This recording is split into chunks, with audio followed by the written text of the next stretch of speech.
Matias fight, and David Benavidez is going to be on the undercard of the Tank Davis fight. Which the Tank Davis fight is it's going to be, let me see what date that is.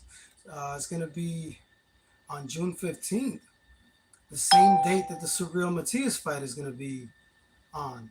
So the only thing about that is that we want all the fans to be able to watch the fights. You know, you know, all the fights. So if you have the fight on the same time, it's going to be a problem. It's going to conflict because then a lot of fans don't get to watch the fights they really want to watch. Like that's a really good fight between Tank Davis versus Frank Martin. Like that's a competitive fight. I could see that fight going either way. But I think Tank Davis is going to win that fight. But I'm not going to count out Frank Martin, even though he didn't look good in his last fight. He didn't look great, but it's a learning experience. But do you think Tank Davis is going to blow out Frank Martin? Frank Martin is a credible contender. I think he has a good chance of pulling an upset, but I don't think it's a high chance. But I think it's a 50-50 fight. I'm not going to say it's a 80-20 versus Frank and Tank. No, I don't. I'm not going to say that. But I feel like the fight is competitive and it's very intriguing because they both have power. They both are undefeated. But I think Tank Davis is probably gonna use his A side strategy, try to weight drain him. I don't know. I don't know what's gonna happen in that fight. But Frank Martin is coming up from 135 to fight. No, he's actually 135.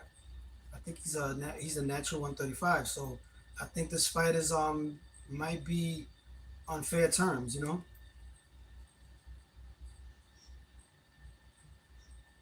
Oh wow. Arnaldo Nieves, I didn't know that. The rumor now is that Liam Battle's trainer quit his corner. So you're saying that it might affect his strategy against Subriel Matias with Liam Powell, like Liam Powell's strategy. I mean, if he has a good trainer, but everything is about chemistry and boxing, and hopefully it doesn't affect his game plan. But Subriel Matias is we don't want no excuses. Like we don't want him to blame the trainer if he loses to Subriel Matias, Liam Powell. But Liam Powell is a very, very, very credible opponent to fight Subriel Matias. Yeah, yeah, it could happen, but that's neither here or there. Like at the end of the day, you're supposed to train really hard, and if you have a good trainer with a good strategy, and you have enough time to train for the title fight against Subriel Matias, there should be no excuses. It's just that sometimes the chemistry, when you have a trainer and you're used to a certain way or a certain method of training, it could affect the game plan. But I'm thinking that he's tough, no doubt. Yeah, he's a very tough, credible opponent. Matias did, yeah, the Mexican G. Matias did not. He fought in November 29th, and now he's gonna fight in June.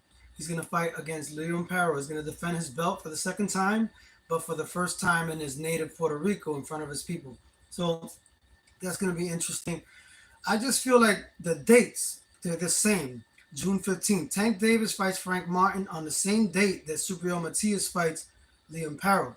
So, but the good thing about it is that the Subriel Matias fight starts at 7 p.m. Eastern time in Puerto Rico. In Puerto Rico is the same time as the United States. It's Florida. It's the same time, Eastern time, New York. I think right now in the summertime they're the same time. So I might be thinking about yeah. Ortiz.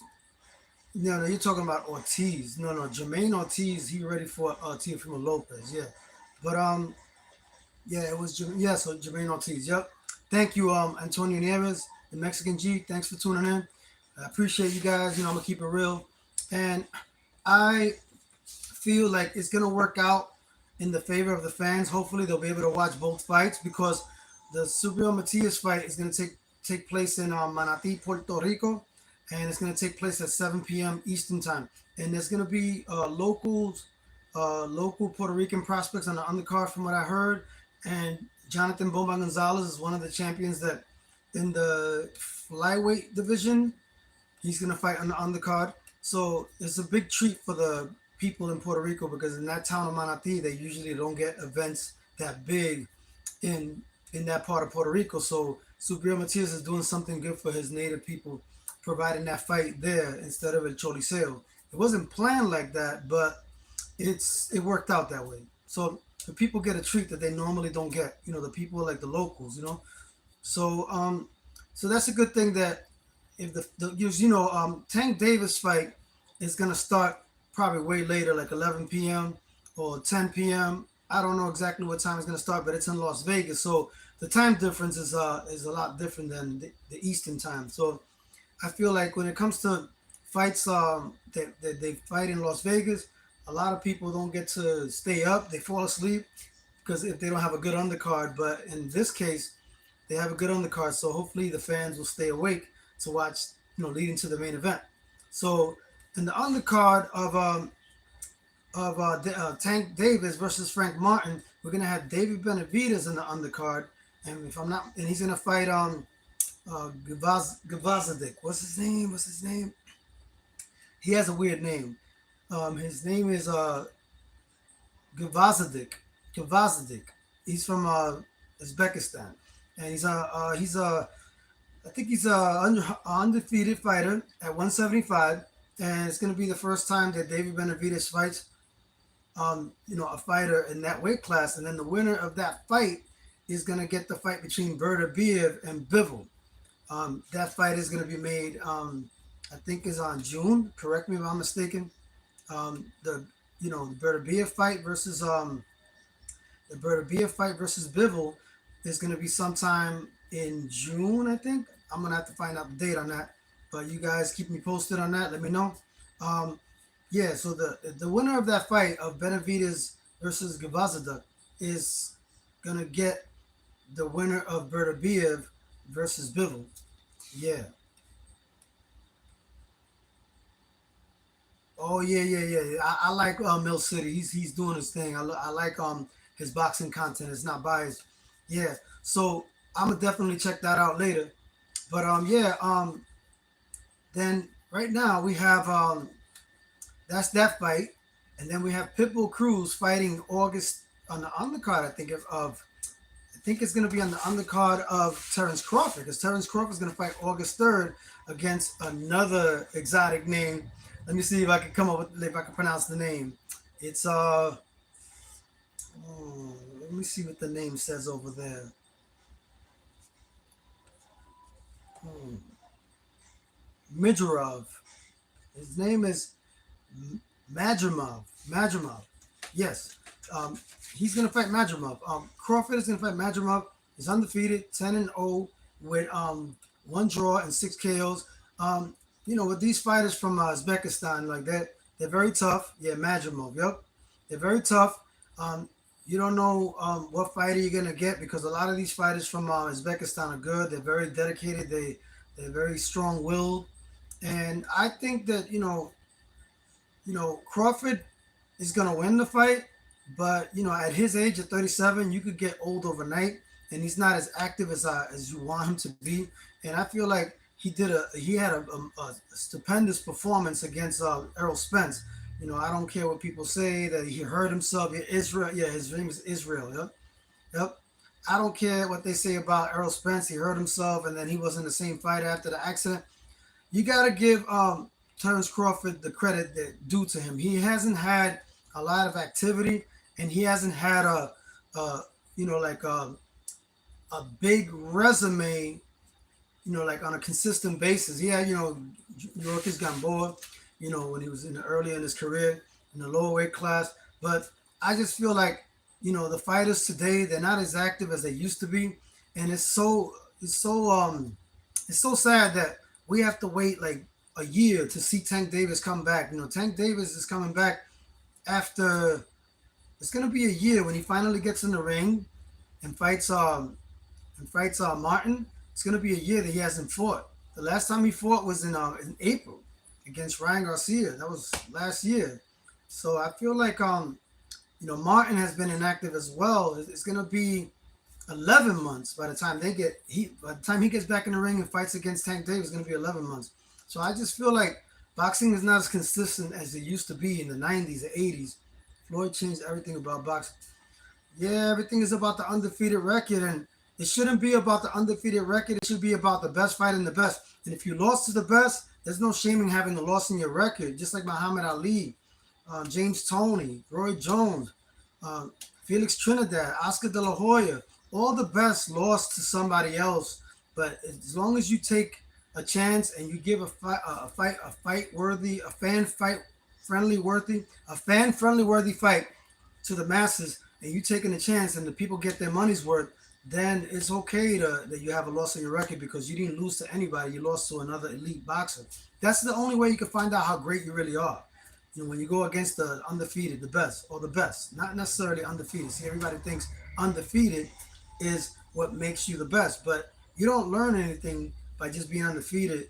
But if you're undefeated and you fight the best, more power to you. And you still stay undefeated, more power to you. But that's when you really know what you're made of. When you fight somebody else that's as great as you, or almost as great as you, but you're putting yourself on the line to fight the best to find out just how great you are, and you're also giving the fans what they deserve. A fight that you can't really predict who's going to win. That is something that wow, we look forward to that.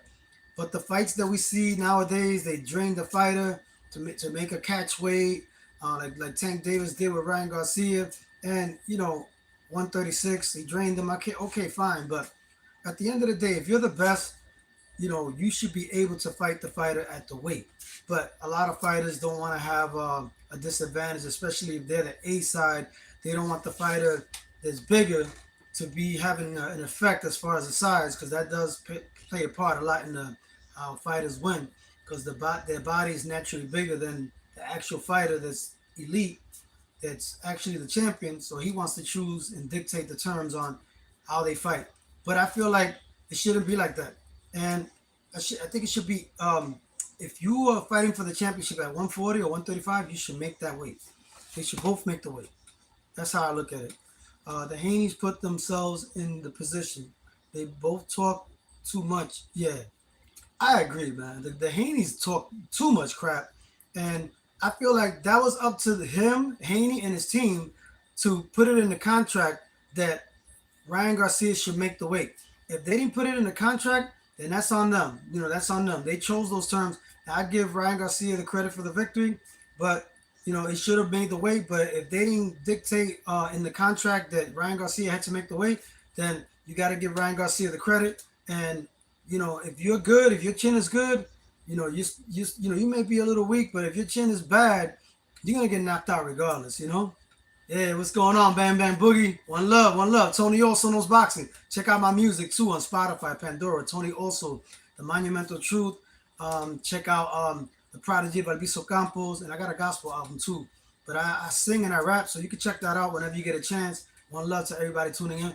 And what does everybody think about the Canelo versus Munguia? That's gonna be intense. I feel like it was strategic what De La Hoya did. He had him fight the same opponent, Ryder, and it led to the Canelo choosing Munguia as an opponent instead of Benavidez, which I think he should have chose Benavidez, because Benavidez is the real one he's been deserving that fight for years, ranked number one to fight for Canelo's belt, and Canelo still avoided him.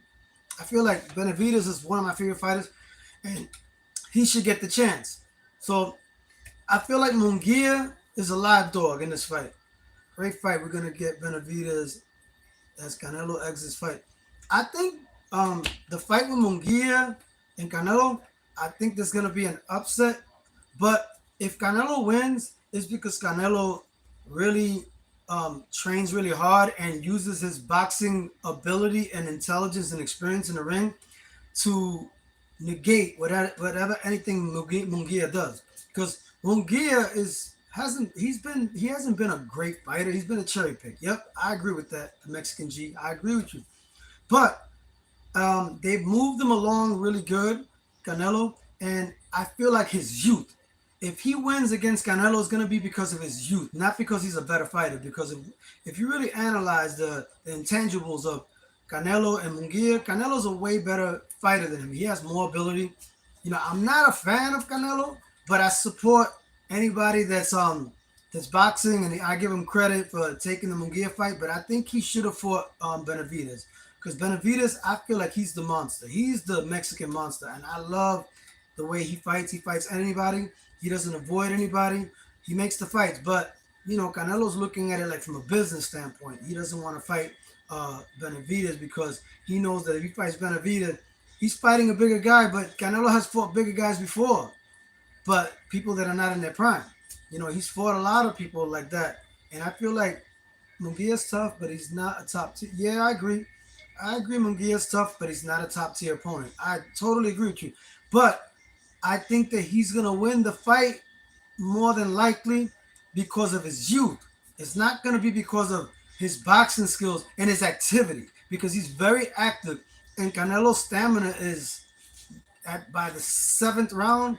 He's not gonna be the same, and I feel like the only way that Canelo could beat Munguia is by using his experience and his boxing skills. But he doesn't have the activity anymore, and he's a lot slower. He's more flat-footed. He doesn't move like the way he used to. He used to move more. Now he doesn't move as much, and he doesn't land as much. He beat Charlo. Charlo was coming up 3 weight classes, and I think that's just a way of Canelo using his name and having the advantage over the opponents, which is unfair. I think that he should give David Benavidez the chance that the shot that he's always deserved because he's been ranked number one. He's already he's already proved himself. He's proved himself against the fighters that he's beaten recently. He's beaten Demetrius Andrade. Even though Demetrius Andrade was coming up in weight, but he had to fight somebody that had boxing skills to show that Canelo, like, you avoided him, but I didn't avoid him. So I just feel like that's what happened. David Benavidez just wanted to show that he can fight somebody that was avoided, somebody that's respectable like Demetrius Andrade, even though he hasn't his career has took a hit, because they haven't really promoted him well, and his boxing style, a lot of people are not they don't appeal to that style. Canelo has over 60 fights already. He's on his way out of boxing. I agree. A lot of wear and tear. It's a lot of wear and tear in that. Subscribe to my channel. And press like. I appreciate everybody tuning in. But support the channel by subscribing, liking, and commenting. I appreciate all the comments coming in.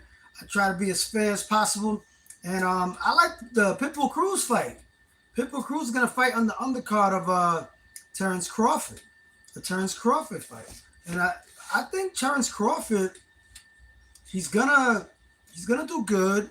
He's gonna win in this fight, but he's getting older, so you don't know if he could grow old overnight. He's 37 years old, and eventually the younger guys that are coming up, like this guy's under Eddie Hearn's promotion, Matchroom. I think the Russian guy, Uzbekistan fighter. I think he's Uzbekistan or Russian.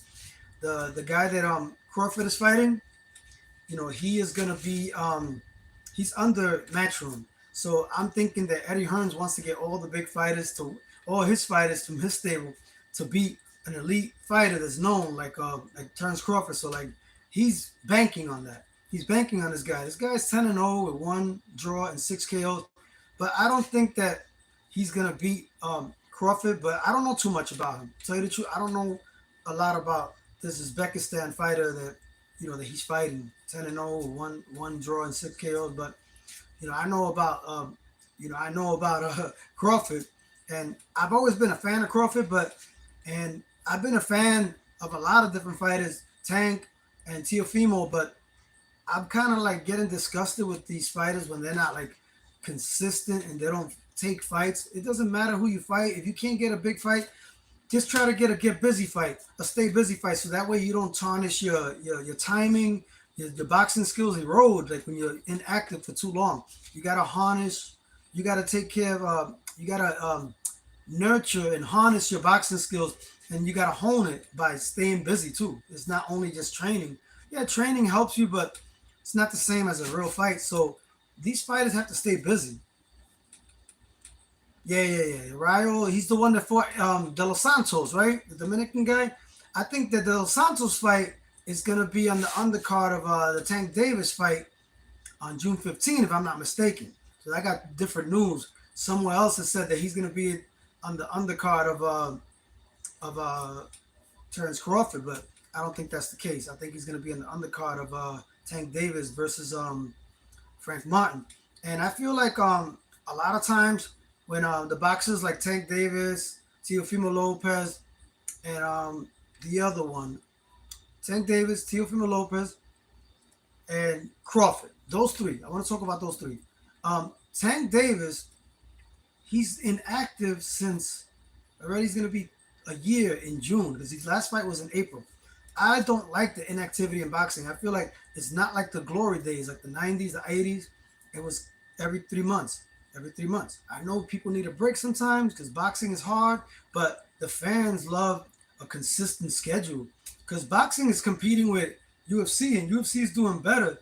The boxers make more money because they have more recognized names, but the UFC is doing a lot better with the fans because they constantly put the best against the best and they constantly put great shows, competitive fights.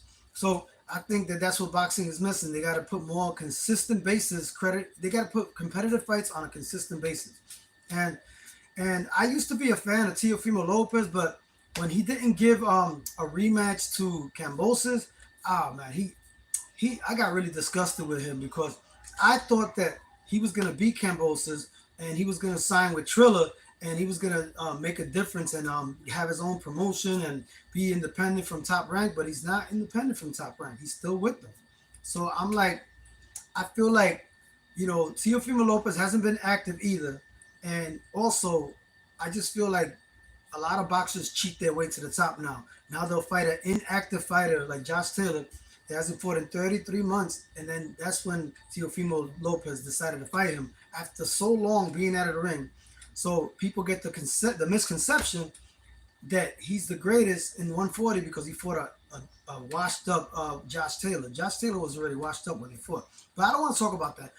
I respected Teofimo Lopez when he beat Lomachenko, and before that, I just loved that he fought Lomachenko and he really gave a great performance in spite of the last 5 rounds. This guy Lomachenko started fighting later in the last 4 rounds, but I just feel like that he beat him fair and square, and he really looked impressive. He could have knocked him out, but nah, I don't think Lomachenko's the type of fighter you knock out that easy. But I gave him credit. I gave Teofimo Lopez credit for that victory. But when he refused to rematch him after he lost, and he came up with all kind of excuses that he had asthma. Okay, that could have been true that he had asthma, but at the same time, if you feel like it was a fluke, you're always gonna have asthma. So like okay, the weight was the reason, right? The weight, and that you was sick at that time. So why don't you give him a rematch, Cambosis, and take care of the business that you didn't take care of at 135? Then you could talk about being king at 140. But that's the thing. I know. So he's not gonna do that, keeping the belts hostage down for years. That's messed up. I'll say Rayo was gonna rematch Edwin De Los Santos, but he said he got offered a better deal to fight Pitbull. Of course. Uh, Rayo was gonna, yeah, Rayo was gonna rematch him, right? Okay, Rayo was gonna, but he got offered a better deal to fight Pitbull. So now he's fighting on the, okay, you got to do what works for you in your career. And I think that fight, it's gonna be a good fight. The Delo, which called Delos, the Rayos versus Pitbull Cruz is gonna be a really good fight because Pitbull Cruz has the Mexican people behind him, and I feel like that would be a really good fight because he did look good in against Edwin De Los Santos. Rayo, he did really good. They both went down. They both got knocked down, but I know the better man won that night. But that'll be a good fight because he's really tall, and Pitbull's short, but Pitbull's a bull. Like he's really he's got a lot of heart. I think the better fight would be Subriel Matias versus Pitbull Cruz. Eddie Hearns was trying to make that fight, but I don't know how it's gonna pan out because the way they're scheduling their fights, Subriel Matias fights in June, and he already got another fight in August 3rd. Pitbull Cruz, that was pretty fast. The turnaround, like after he won against Rolly, he right away he got another fight. So like we just got to get the consistency going and see where we can match them up when they're both consistently busy, but not so far apart because then they won't be able to fight unless they take a pause and wait for the other fighter to fight again, but you don't want to have too much inactivity between fights. So, you know, we don't know what's gonna happen after. I think Superreal Matias is gonna knock out Parrow.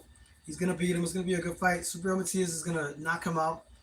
Between Pitbull Cruz and Rayo, I that fight could go either way. That fight could go either way. I think that fight right there could go either way. But I think Pitbull Cruz got him.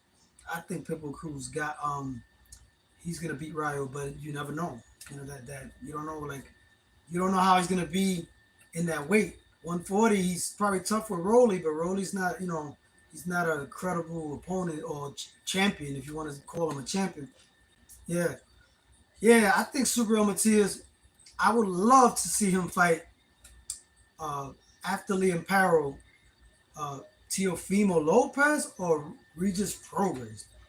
Either of those fights, because nobody has ever knocked out Progress, and I feel like Devin Haney didn't knock him out; he knocked him down. So I feel like Subriel Matias will be the first one to knock him out, and Teofimo Lopez. A lot of people they overrate him.